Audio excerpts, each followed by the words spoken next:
बच्चों, आज की इस वीडियो में हम हेट्रोन्यूक्लियर डाईएटॉमिक मॉलिक्यूल्स विषम नाभिकीय द्विपरमाणु अणु के ऊर्जा स्तर आरेख या एमओ डायग्राम की बारे में पढ़ेंगे।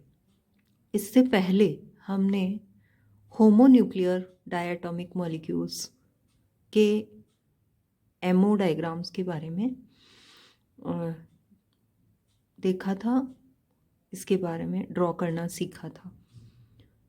हमने बात करी थी कि N2 तक के जो मॉलिक्यूल हैं उनके लिए तो MO अलग तरीके से बनता है और उसके बाद ऑक्सीजन से आगे इलेक्ट्रॉन या 15 या मोर देन 15 के लिए अलग से ड्रॉ करते हैं।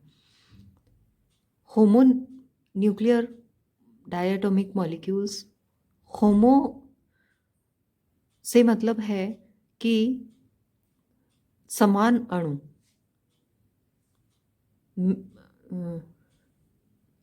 उनको हम समान परमाणुओं से मिलकर जो अणु बनते हैं उनको हमने होमोन्यूक्लियर डाईएटॉमिक मॉलिक्यूल कहा है, like C2, N2, B2, F2, O2 आदि।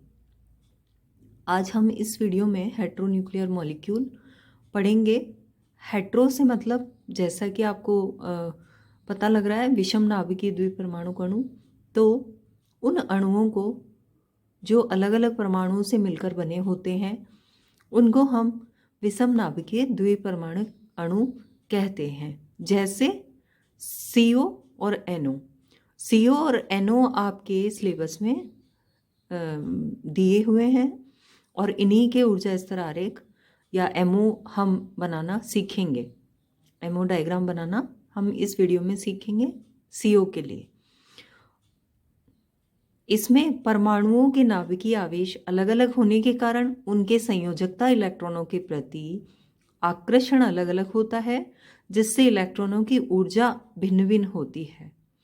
मतलब एनर्जी लेवल जो है एमओस का वो अलग अलग होता है। अभी हम देखेंगे CO मॉलिक्यूल में कि कैसे होता है। फर्स्ट ऑफ ऑल हम बात करते हैं CO मॉलिक्यूल की, तो इसमें कार्बन का हम इलेक्ट्रॉनिक कॉन्फ़िगरेशन देखें तो क्या होता है 1s2 2s2 2px1 2py1 2pz0। तो Z में कोई भी इलेक्ट्रॉन नहीं है, हमारे पास केवल X और Y में एक एक अयुग्मित इलेक्ट्रॉन है। तो आप इसमें देख रहे होंगे कि संयोजकता जो कोश में इलेक्ट्रॉन है वो हमारे पास कार्बन में 4 हैं। और ऐसे ही ऑक्सीजन का इलेक्ट्रॉनिक विन्यास आप देखें तो 1s2 2s2 2px2 2py1 2pz1 होता है। इसमें आप वैलेंस इलेक्ट्रॉन देखें तो कितने हो गए, 6 हो गए। तो कार्बन में कितने, 4 और ऑक्सीजन में 6। तो टोटल इलेक्ट्रॉन कितने हुए बच्चों, 10। तो हमारे पास संयोजकता कोश में जो है 10 इलेक्ट्रॉन टोटल हैं। तो जो है पहले हमने जैसे N2 अणु की बात की थी उसमें भी 10 इलेक्ट्रॉन होते हैं वैलेंस इलेक्ट्रॉन। चूँकि नाइट्रोजन में 1s2 कॉन्फ़िगरेशन अगर बात करें तो 1s2 2s2 2p3 होता है। तो 2s2 2p3 मतलब 5 वैलेंस इलेक्ट्रॉन है हमारे पास एक N में। तो 2 में कितने हो गए, 10 हो गए। तो दोनों आइसो इलेक्ट्रॉनिक हो गए CO और N2 अणु, लेकिन इनके इलेक्ट्रॉनिक विन्यास सेम है। हम कह सकते हैं इलेक्ट्रॉन इनके पास इक्वल है, इसलिए आइसो इलेक्ट्रॉनिक कहा है, लेकिन इनका ऊर्जा स्तर आरेख जो है वो सेम नहीं होता, थोड़ा फर्क होता है। ऑक्सीजन परमाणु का नाभिकीय आवेश अपेक्षाकृत अधिक होने के कारण नाभिक इलेक्ट्रॉन आकर्षण अधिक होता है, जिससे ऊर्जा अपेक्षाकृत कम हो जाती है। आगे हम डिस्कस करते हैं इसका एमओ डायग्राम। एमओ डायग्राम आप देखेंगे तो कुछ इस तरह से होता है CO के लिए। तो सबसे पहले हमने देखा था कि एमओ डायग्राम जो है वो ये वाली जो लाइन है वो ऊर्जा की है, मतलब बढ़ती हुई ऊर्जा है, इस तरह से हम ड्रॉ करते हैं। और जो है एटॉमिक ऑर्बिटल्स की मिक्सिंग होकर एमओ जनरेट होते हैं। एमओ, ये नए एमओज बनते हैं। एसएस ओवरलैपिंग से सिग्मा बॉन्डिंग बनती है और पी से पाई बॉन्डिंग, पाई ऑर्बिटल्स, तो पाई एमओज बने हैं यहाँ। अभी देखेंगे हम कि यहाँ हमने एटॉमिक ऑर्बिटल्स लिखे हैं और यहाँ एमओज, बीच में एमओज होंगे, मिक्सिंग हो जाएगी। अब तो सबसे पहले 1s एटॉमिक ऑर्बिटल्स की मिक्सिंग से ऑर्बिटल बनेंगे, एमओ बनेंगे नए। तो वो सिग्मा 1s बॉन्डिंग और सिग्मा 1s एंटी बॉन्डिंग बनेगा, जो कि यहाँ पर हमने दिखाया नहीं है। इसके बाद 2s से एमओज बने, जिसमें सिग्मा 2s बॉन्डिंग वाला एमओ और इसके बाद सिग्मा 2s बॉन्डिंग। फिर इसमें जो है ये सिग्मा एंटी बॉन्डिंग वाला है, इसकी एनर्जी कुछ ज़्यादा होती है, तो इसका एनर्जी जो लेवल है वो इनसे भी ज़्यादा हो जाता है, सिग्मा स्टार वाले का। इसमें यही मेन फ़र्क यही है CO डायग्राम में कि एंटी बॉन्डिंग जो सिग्मा 2s वाला जो ऑर्बिटल है उसकी जो एनर्जी है वो ज़्यादा हो जाती है। इसके बाद ये है सिग्मा 2pz ऑर्बिटल बॉन्डिंग वाला। फिर पाई 2px और पाई 2py, इनकी एनर्जी इक्वल है, इसलिए बराबर उसी में एक ही उसमें है लाइन में, चूँकि एनर्जी इक्वल है।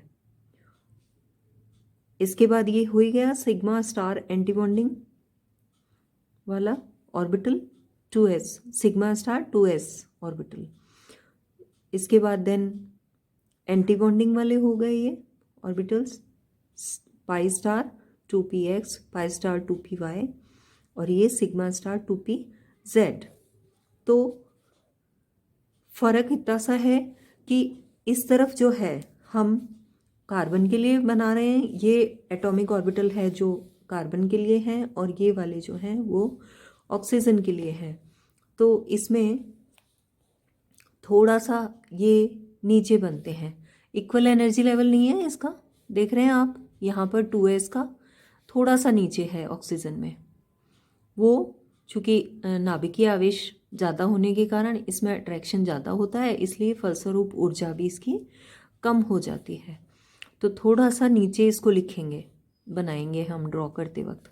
ऐसे ही सेम 2p में भी, 2p में कार्बन में जब ड्रॉ करते हैं तो थोड़ा सा ऊपर ड्रॉ करते हैं, और ऑक्सीजन के लिए जब बनाएंगे तो ये थोड़ा सा नीचे की तरफ ड्रॉ करते हैं। अब हम इसमें इलेक्ट्रॉन फिलिंग करें।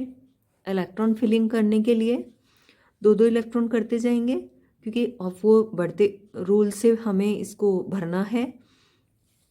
तो 2-2 इलेक्ट्रॉन हमने फिलिंग करते गए, 2 इसमें, 2 इसमें, 2 यहाँ पर भरेंगे आप।